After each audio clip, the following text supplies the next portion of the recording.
Have you ever noticed this strange contradiction? Society loves art. The movies, the music, the paintings, the books, the fashion, the aesthetics. But when it comes to the people who make it, the artist's society suddenly acts uncomfortable, dismissive, suspicious, even hostile. It's almost funny if it wasn't so tragic. We consume creativity like oxygen, but treat creators like pollution. Why is that? Why do we need art to breathe? Yet we shame, underpay, mock, or censor the people who produce it. Let's establish the obvious thing first. Humans literally cannot exist without art. That sounds dramatic, but it's backed by research. Anthropologists studying ancient human groups found art is present in every known civilization. Cave paintings, carvings, music, body decoration. Even in prehistoric societies where survival was brutal, people still use pigment, rhythm, symbols, stories. Why? Because art is not decoration. It's communication, identity, memory, and meaning. When we're overwhelmed, we turn to music. When we're grieving, we turn to poetry. When we're trying to understand a moment in history, we look at its art. Art is how humans think together. From neuroscience studies of the brain's default mode network to social psychology research on narrative identity, one thing is clear. We use art to make sense of reality. So if art is essential, why are artists treated like they're unnecessary? Let's go deeper. Artists break the rules. Society depends on. Society runs on order, predictability, and obedience. Artists run on curiosity, rebellion, and imagination. You can already see the conflict. The average workday, the school system, corporate structures, they all require people to follow instructions, meet expectations, and avoid risk. Artists do the opposite. They question authority. They experiment. They break patterns. They refuse to submit to norms just because that's how it's always been. So society sends mixed signals. Be creative, but not too creative. Think outside the box, but don't leave the box entirely. Follow your passion, but choose something stable. This contradiction is baked into schooling. Schools claim to value creativity, but research repeatedly shows traditional education penalizes divergent thinking. Kids start school highly imaginative. By high school, creativity scores plummet. Artists don't plummet with everyone else. They stay weird. They remain curious. They keep breaking patterns. And rule breaking, even harmless creative rule breaking, scares hierarchical systems. Now here's this big one. Artists expose truth, sometimes by accident, sometimes intentionally. When the economy is unequal, artists show inequality through stories, songs, murals. When the government hides injustice, artists reveal it through documentaries, theater, installations. When society pretends everything is perfect, artists expose the cracks. Throughout history, court jesters used comedy to reveal corruption.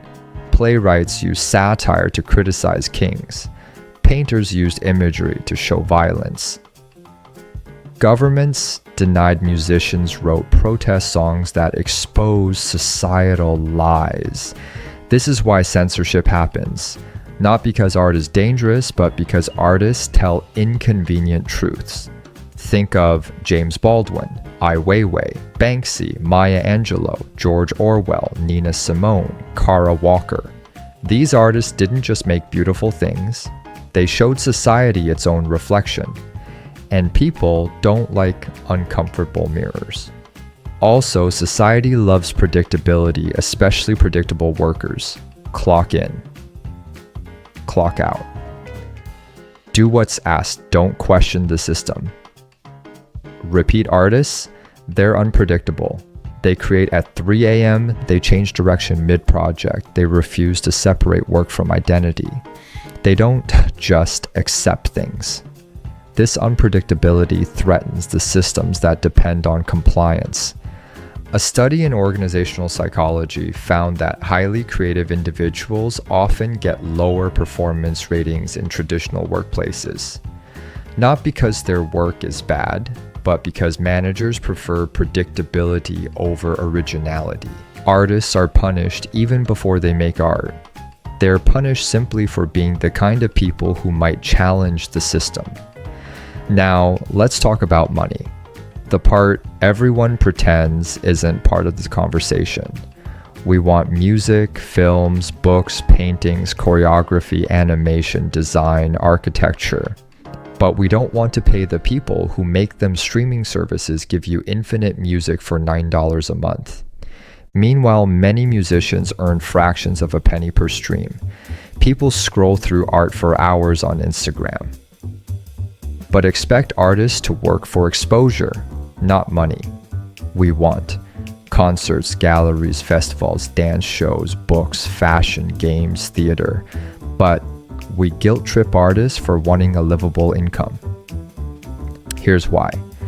Art feels infinite. Artists feel replaceable. People assume there will always be more musicians. There will always be more writers. There will always be more painters. The supply feels endless because the demand is constant. But the average artist's career is fragile. Research shows creative professionals face some of the highest rates of financial insecurity, mental health struggles, burnout, job instability, social rejection. Society needs artists, but it doesn't invest in them, not structurally, not economically, not politically. It prefers them hungry. Hungry artists don't have power. Hungry artists don't have influence. Hungry artists don't challenge the system as effectively. It's easier to dismiss someone when they're broke. The irony is society doesn't hate all artists. It worships successful ones, but only after success, only after money, only after validation. Until then, your art is a hobby. Your dreams are unrealistic. Your ambitions are childish. Your creativity is a distraction from real life. But once you succeed, oh, suddenly, you were a visionary. I always believed in you. You're gifted. You're iconic. The same society that rejected you celebrates you when others approve of you. This creates a dangerous psychological loop. Artists feel invisible until they're exceptional. But the truth is that society's obsession with success is not about art. It's about status. We don't hate artists for being creative. We hate them for being unvalidated until someone else tells us they're valuable. Here's the heart of the issue. Art is free. Artists are freer.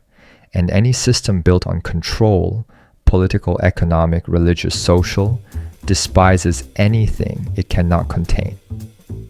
You cannot control imagination. You cannot regulate creativity. You cannot fully censor expression. You cannot discipline curiosity. You cannot predict what the artist will make next. Artists are wild cards in systems that prefer order. So society suppresses artists, but consumes art because it wants truth without the trouble, beauty without the rebellion, expression without the discomfort, culture without the critic. But you cannot separate the two.